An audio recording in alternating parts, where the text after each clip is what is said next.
رفاقي سلام من غريب للبدور. بسم الله الرحمن الرحيم. اللهم صل على محمد وآل محمد.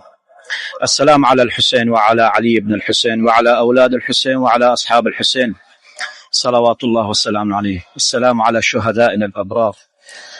Bu şehitlerimiz, aziz kardeşlerim, ki kardeşler gelip kalkıplar bu koy bir diyağın bir mahfel-i şuhada diyorlar, kanların ki millete gösterdiler neler var baksız, yani bazı şeylerin koyuplar burada, koy böyle diyağın cü'beleriydi, asbaplarıydı, mübarek ayakkabılar, postallarıydı.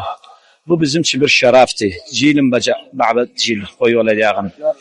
Bu kafi diyor ki bizim için.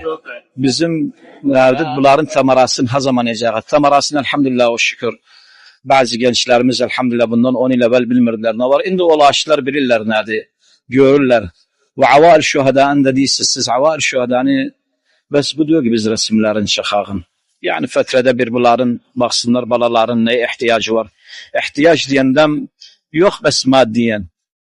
Eytam avail şuhada sonra atifiyen bunlara da gerek muraat olsun uşaklarına. Ve uşaklarının da uşağına yarın bir gün. Bu bir şerefti bizim için. İzzet nefisten insan var gelmişti. Cuhudun sarf etti bu gençliğin ve lahazat bu evlad-ı zinanın elinde gittiler. Bu bizim için bir büyük şerefti. Allah rahmet etsin özlerine. Bel bize Allah rahmet etsin. Bize bunlardan haşr etsin. Bunlardan inşallah sirat-ı şühada, sirat-ı İmam-ı Hüseyin salavatullahu ve selamu aleyhi. İmam Hüseyin'den verişler. Bunlar şek yoktu.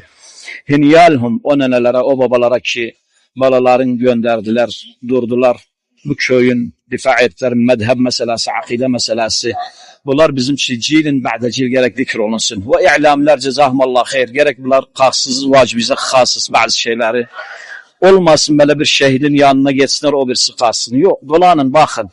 Bir takım var hakikaten mensiye. Kimse başvurmur özlerine. Yani baksan bir aile şehitti mesela diyelim aile şerdöge mesela ailesinden nasip var. Kardeşler de bazı yerde koy hürmet olsun özlerine. Çünkü biz bunların kanatıyla özler diye uçmuşuz.